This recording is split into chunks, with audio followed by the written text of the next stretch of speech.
வணக்கம், welcome to Kundavai cooks. இன்றைக்கி என்ன பார்க்க போகிறோன்னா முள்ளங்கி துவையல்.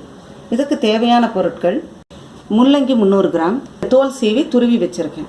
துருவன வரை பார்த்திங்கன்னா இங்கே பாருங்க தண்ணி இருக்குது, நல்லா இப்படி புழிஞ்சிருங்க. புழிஞ்சு எடுத்து வச்சுக்கோங்க. இப்போ தேங்காய் வந்துமா 1/2 கப்பு இல்லைன்னா 3/4 கப்பு எடுத்துக்கலாம். நான் 3/4 கப்பு எடுத்துருக்கேன். கருவேப்பிலை, கொத்தமல்லி தழை சிறிதளவு, சின்ன வெங்காயம் ஒரு 7-8 எடுத்து அறுத்து வச்சுருக்கேன். உங்களுக்கு சப்போஸ் சின்ன வெங்காயம் கிடைக்கல அப்படின்னா இந்த சைஸ் வெங்காயம், இதில் பாதி வெங்காயத்தை கட் பண்ணி வச்சுக்கோங்க. 2 பழுத்த மிளகா, 4 குண்டு மிளகா, 2 டேபிள் ஸ்பூன் உளுந்து, 1 டீஸ்பூன் கடலைப்பருப்பு, ஒரு பெரிய நெல்லிக்காய் அளவுக்கு புளி. ஏன்னா இதில் கொஞ்சம் புளி துடிப்பாக இருந்தால் தான் நல்லாயிருக்கும். தேவையான அளவு உப்பு. இதில் இன்னொன்று நீங்கள் என்ன தெரிஞ்சுக்கணும் அப்படின்னா, முதல்ல காய்கறி துவையல்னாலே நல்லா வதக்கிடணும். பச்சை வாசம் போக நல்லா வதக்கிறதுல தான் இருக்குது. நீங்கள் சரியாக வதக்கலை அப்படின்னா இந்த துவையல் எந்த காய்கறி துவையலுமே சுவையாக இருக்காது. இப்போ நம்ம எப்படி செய்கிறதுன்னு பார்க்கலாம். எண்ணெய் 2 டேபிள் ஸ்பூன் கடாயில் ஊற்றியாச்சு, காஞ்சிருச்சு. இப்போ என்ன பண்ணணும், எப்பொழுதுமே பச்சை மிளகாயை கட் பண்ணிவிட்டு போடணுமா, இல்லைன்னா வெடிக்கும். இப்போ மிளகாயை வறுத்துட்றேன்.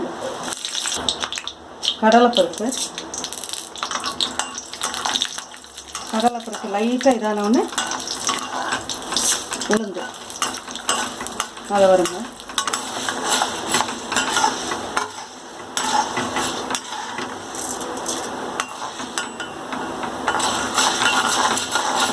பாருங்கம்மா, பொன்னிறமாக வதங்கிடுச்சு.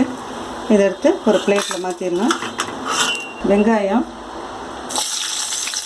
பூண்டு, ஒரு 2 பல் நாட்டுப்பல் பூண்டு தான் யூஸ் பண்ணணும். அப்படி நாட்டுப்பல் பூண்டு இல்லை அப்படின்னா மலைப்பூண்டு போட்டிங்கன்னா ஒரு சின்னதாக ஒரு பெரிய பூண்டு எடுத்தாலும் அதில் பாதி போடுங்க. ஏன்னா ரொம்ப வாசடிக்கும், நல்லா இருக்காது. இப்போ முள்ளங்கி போடுறேன், அது வதங்கட்டும். சரி,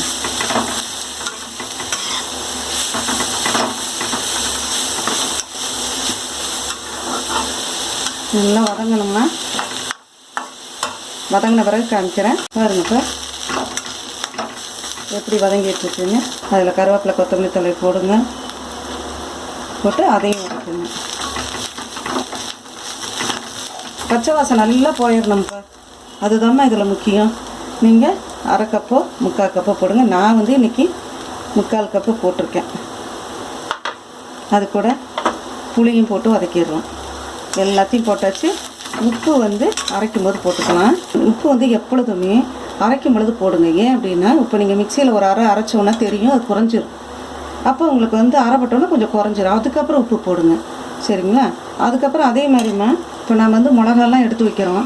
அந்த மிளகா சில நேரங்களில் காரமாக இருக்கும், சில நேரம் காரம் இல்லாமல் இருக்கும். அதனால் நீங்கள் எப்பொழுதுமே வறுக்கும் பொழுது எக்ஸ்ட்ரா வறுத்துட்டிங்கன்னா ஒரு 2 எடுத்து வச்சுட்டு அரைச்சி பாருங்கள். ஏன்னா குழந்தைங்க சாப்பிட்ணும் இல்லையா? பாருங்கள், நல்லா இதாகிடுச்சுமா. பாருங்கள், புதிரியாக வந்துருச்சு காய்.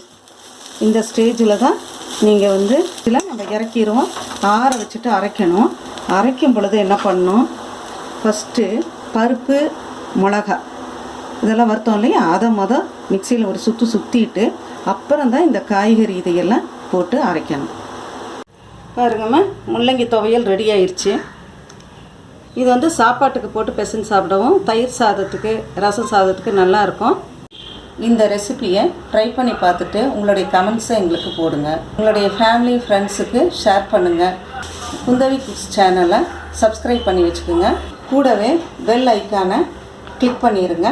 அப்போ தான் உங்களுக்கு நாங்கள் போடுற ரெசிபியினுடைய நோட்டிஃபிகேஷன்ஸ் தொடர்ந்து வந்துக்கிட்டே இருக்கும். மீண்டும் ஒரு புதிய ரெசிபியுடன் உங்களை சந்திக்கிறேன். நன்றி, வணக்கம்.